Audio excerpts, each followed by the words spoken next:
Thank you for tuning in to Boss FM News in the morning. Let's hop right into our stories as today is the fifth day of Christmas. We got a lot to show you. Wake the streets up. Yeah. Yeah. Okay. Wake the streets up. Okay. Come on. Okay. Wake the streets up. Yeah. Yeah. Come on. Wake the streets up. Yeah. Yeah. Okay. Good morning, guys. We are yet another day closer to finally having a relief bill passed for the COVID-19 after a long 9-month wait. Currently, Congress is scrambling to put together a $90 billion relief package. It's growing increasingly likely that Congress is going to go into the weekend with relief deliberation, which will cause a brief government shutdown over the weekend.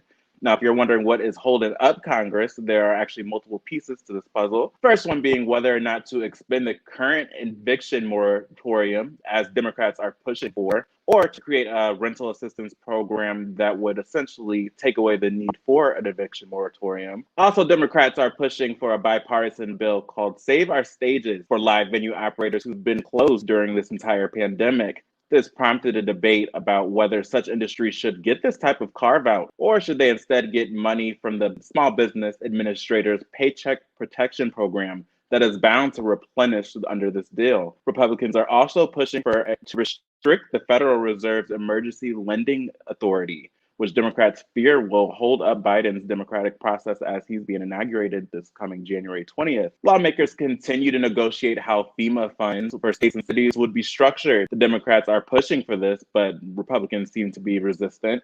The outstanding issues also include direct payments for individuals and families, and whether or not there should be further restrictions on who's eligible for the one-time checks. The outstanding issues also include direct payments for individuals and families, and whether or not there should be further restrictions on who should be eligible for the one-time checks.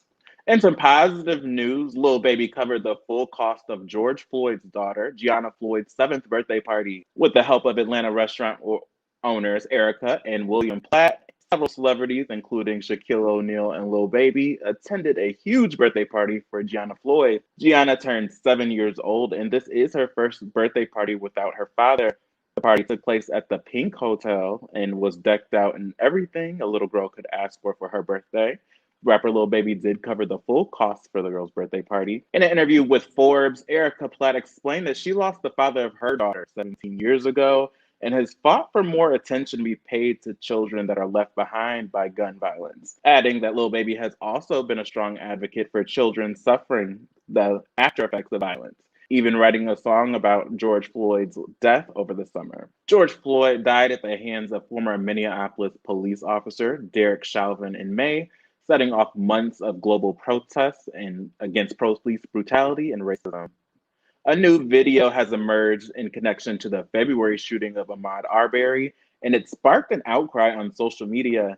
The footage seemingly contradicts the story of William Bryan's attorney alleged during court proceedings. Gregory and Travis McMichael, a father and son duo, were also in the video. The three men now face murder charges and are being held without bond. The new body cam video shows Glenn County officers casually engaging in conversation with the white men after the shooting. Officers never drew their weapons and never treated the men as a criminal or suspects of a crime. It took 2 months for Glenn County police to arrest Arbery's killers, and the officer who relayed the news of his death referred to him as a burglar to Wanda Cooper, who is Arbery's mother. The news outlet also revealed that the police painted Bryan and McMichael as good citizens protecting the neighborhood. All right, guys, it is the 7 days of Christmas, and today is the 5th day. So today we're talking about our top 5 Black-owned Christmas gifts. Stay tuned.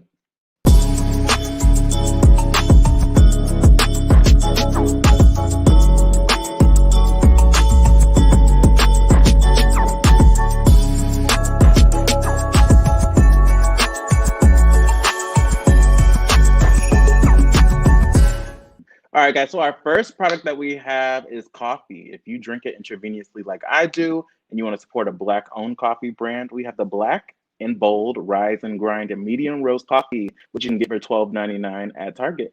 And our next gift, I know everyone has someone in their life who has a beard that takes a meticulous care for.